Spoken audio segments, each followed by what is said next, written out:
Esta sí quedó grabada. Está grabada para los que quieran seguir escuchando.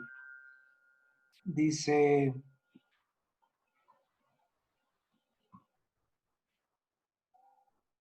en la mente de aquellos que tienen demasiado apego por el goce de los sentidos y la opulencia material, y que están confusos por tales cosas, no se presenta la determinación resuelta al servicio devocional del Señor Supremo. Los Vedas tratan principalmente el tema de las tres modalidades de la naturaleza material.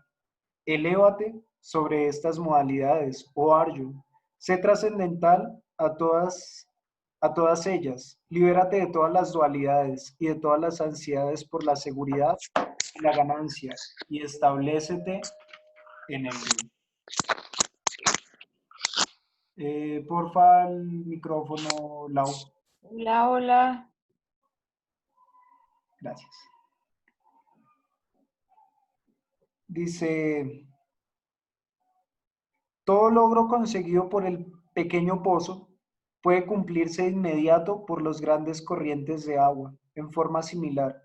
Todos los propósitos de los Vedas pueden ser cumplidos por aquel que conoce el objetivo que hay detrás de ellos. Tienes derecho a desempeñar tu deber prescrito, mas no a los frutos de la acción. Nunca consideres ser la causa de los resultados de tus actividades, ni jamás te apegues al incumplimiento de tu deber. Sé firme en el yoga o arjun, ejecuta tu deber y abandona todo apego por el éxito o el fracaso. Semejante estabilidad mental se llama yoga. Entonces, como vimos, el método que desarrolló Patanjali precisamente estaba hecho para que hubiera una evolución, un crecimiento, un surgimiento, ¿cierto? Pero gradualmente, desde la existencia de la persona hacia lo demás. Entonces, cuando se llega a esa estabilidad mental, la cual está describiendo acá, es a lo que se llama yoga. Se conoce como conexión. Dice, O Dhananjaya, Arjun, deshazte de toda actividad fructiva mediante el servicio devocional y ríndete por completo a esta conciencia. Aquellos que desean gozar del fruto de su trabajo son avaros. Un hombre dedicado al servicio devocional se deshace tanto de las buenas acciones como de las malas, aún en esta vida. Por ello, oh Arjun, esfuérzate por el yoga, el cual es el arte de todo trabajo. 51. Los sabios, dedicados al servicio devocional, se refugian en el Señor y renuncian a los frutos de la acción en el mundo material. Se liberan del ciclo de nacimiento y muerte. De esta manera, ellos pueden alcanzar ese estado más allá de todas las miserias.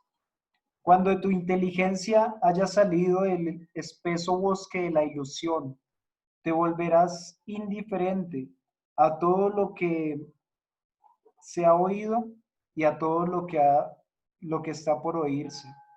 Cuando tu inteligencia ya no se confunda por el florido lenguaje de los Vedas y permanezca fija en el trance de la autorrealización, entonces habrás logrado la conciencia divina. Entonces, bueno, por algún azar del destino, todos los que estamos en este lugar encontramos esta parte específica de los Vedas. Claro, después explica por qué o quiénes encuentran esto, pero en realidad los Vedas son demasiado extensos, es todo un compendio de filosofía, de ciencias, de artes, matemática, baile, música, eh, derecho, medicina, muchas partes de los, muchísimas.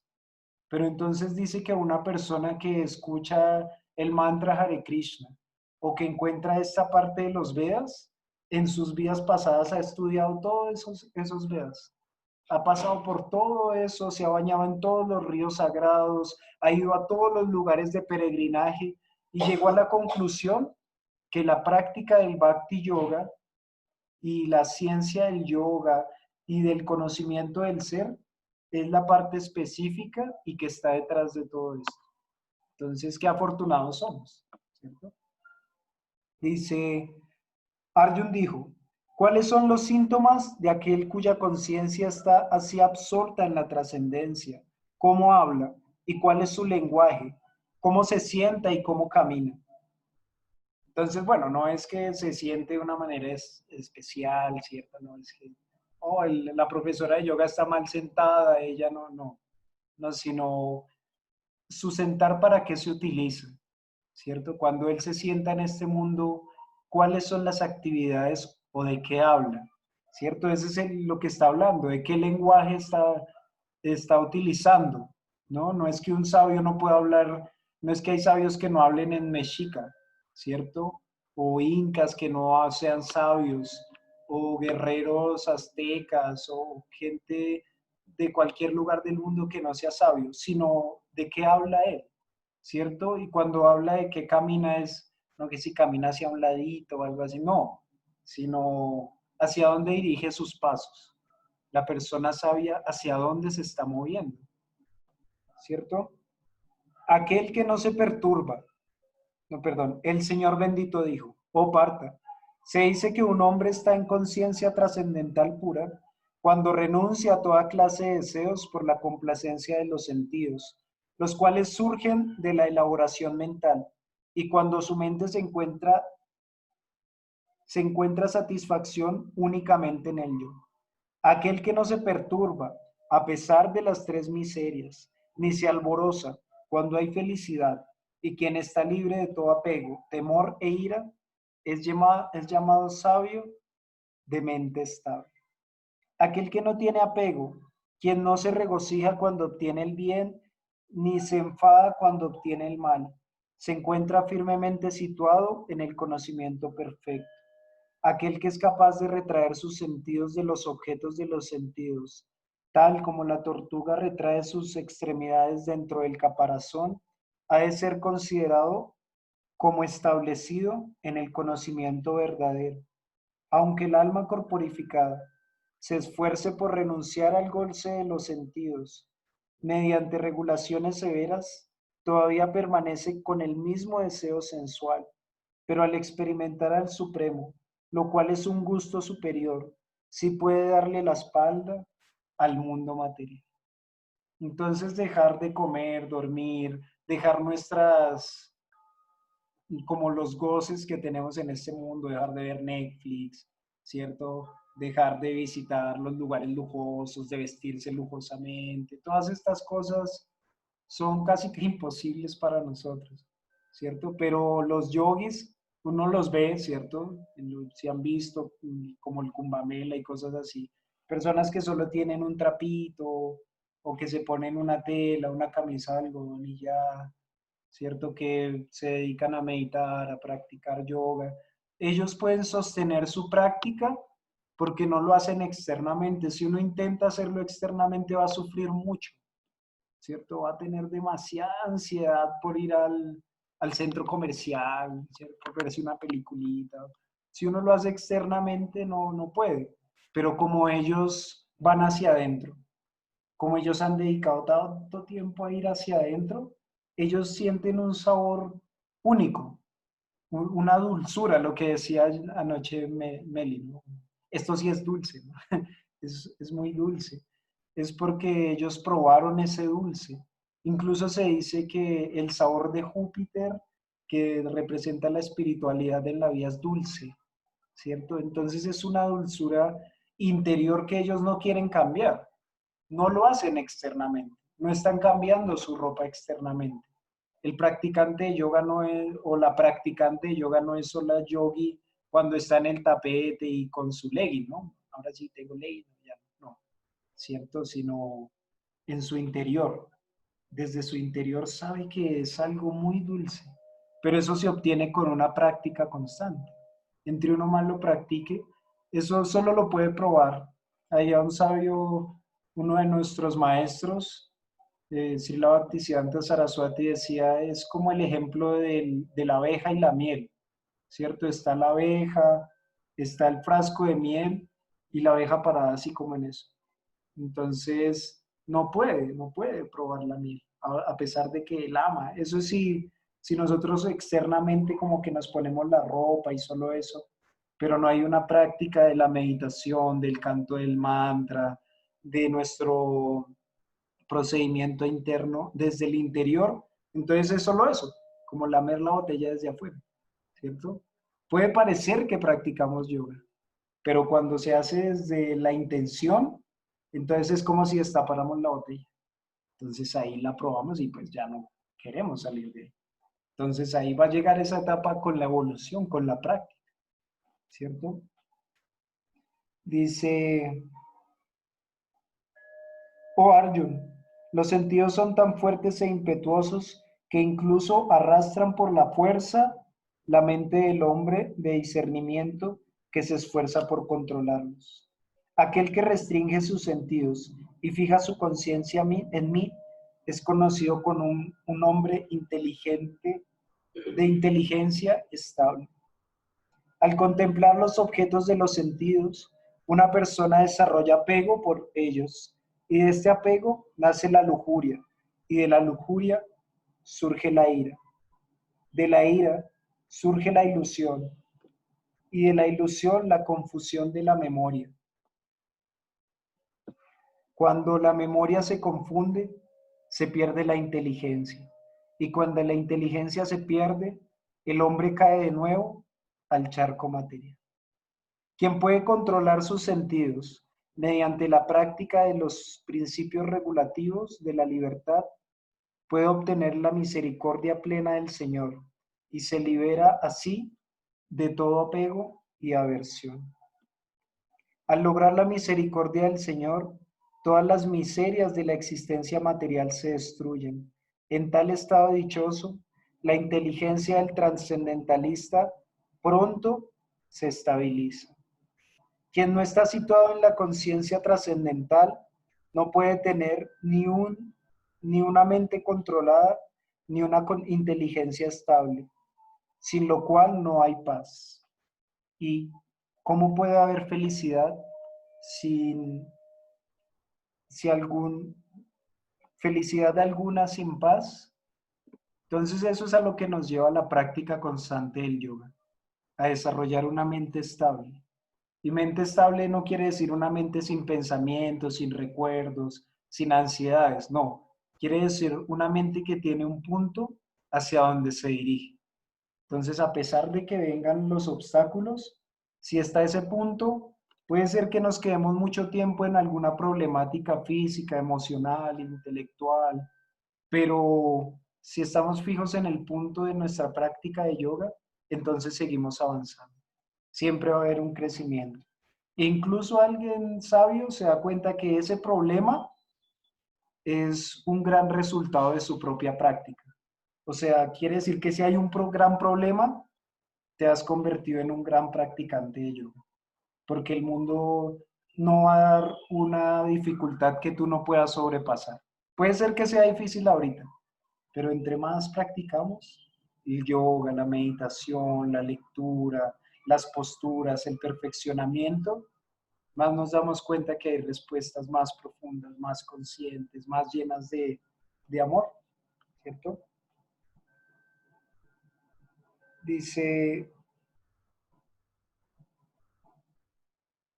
los gobiernos, no, dice, así como un fuerte viento arrastra un bote sobre el agua, uno tan solo de los sentidos, que la mente se centre, puede arrastrar la inteligencia del hombre. Por lo tanto, o el de los poderosos brazos, aquel cuyos sentidos están restringidos de sus objetos, es ciertamente de inteligencia estable. Cuando para todos los seres es de noche, es el momento de despertar para el autocontrolado. Y el momento de despertar para todos los seres es noche para el sabio introspectivo. Entonces, pues con Kirti nos damos cuenta que pues el tiempo que uno vivió dentro de un ashram nos convirtió como en viejitos. Entonces ya como a las 9 de la noche ya como que tenemos sueño, ¿cierto? Como ganas de descansar y nos dormimos temprano y naturalmente como a las 5 de la mañana, 4:30, como que el cuerpo empieza a moverse, el estómago, los sentidos, aunque uno quiere dormir, tengo que admitirlo, el mismo cuerpo reacciona, ¿cierto? El mismo cuerpo lo lleva, porque él entró en una naturaleza. Esa práctica constante lo llevó a eso. Entonces, a veces es difícil, ¿no? Cosas como el vegetarianismo en una sociedad como en México, que todo, pues, la comida diaria es la tortilla con algo, ¿cierto? Los tacos. Entonces es muy difícil desacostumbrarse. ¿Sí? Pero entonces cuando uno va a la Roma y se come tacos veganos, entonces quiere decir que no tiene que cambiar absolutamente todo, ¿cierto? Sino ser inteligente y acostumbrar a los sentidos a algo más fino, a una comida más fina. Y desde la comida proviene todo lo demás, el pensamiento, la forma de hablar, la forma de expresarse. Entonces no es obligarse a dejar las cosas, es volverse tan fino para darse cuenta que todo lo negativo tiene un lado positivo, ¿cierto? Es simple lógica. Si existe algo negativo dentro del mundo, quiere decir que hay un lado positivo y que son partes opuestas de la misma actividad. Entonces quiere decir que podemos llegar a él. Quiere decir que nosotros somos el centro y escogemos para dónde mirar. Nosotros decidimos en sí. Es lo que quiere decir karma. También quiere decir decisión. Dice, por lo tanto, el de los poderosos brazos, aquel cuyos sentidos están restringidos de sus objetos, es ciertamente de inteligencia estable. Cuando, eso ya lo leímos.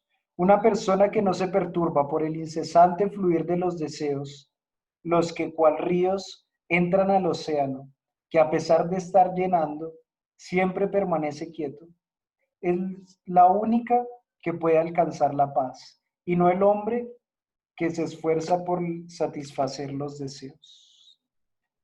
Solamente puede alcanzar la paz verdadera una persona que ha renunciado a todos los deseos por la complacencia de los sentidos, que vive libre de deseos, que ha renunciado a todo sentido de propiedad y que está desprovisto del ego falso. Este es el camino de la vida espiritual y divina, y después de alcanzarla, un hombre no se confunde más. Encontrándose así situado, uno puede entrar al reino de Dios, incluso a la hora de la muerte. Entonces esa situación es consciente, esa situación proviene del corazón, de la conciencia, esa situación proviene de cada uno de nosotros y de la meta que tenemos. Entonces el Bhagavad Gita explica esa meta que tienen los yogis, esa meta que tiene la conciencia, pero también explica que cada uno debe caminar su sendero. Es lo bonito del Bhagavad Gita. Hay una parte del capítulo 18 que Krishna le dice a Arjuna, ahora yo te he revelado todo este conocimiento, esto y lo que te va a revelar después. Dice, pero tú decides lo que quieres hacer con él, ¿cierto? Cada persona decide. Aquí explica, se podría decir que hasta de una manera religiosa quién es Dios, explica nuestra conexión con él, explica todo, ¿cierto? O pues alguna parte de ese todo absoluto, como la manera más gráfica de ponerlo a nuestra vida. Pero entonces cada uno decide si decide tomarlo por ese lado o si decide tomarlo como la práctica del yoga o como la ciencia o como el arte. El Bhagavad Gita es demasiado amplio. Entonces no se puede, la cultura védica es muy amplia, no solo es religión, porque si fuera solo religión, la mayoría de nosotros no nos acercaríamos. Después vamos a saber por qué. Bueno, muchas gracias. Espero que tengan una hermosa noche, que descansen. Si tienen alguna pregunta, inquietud, duda,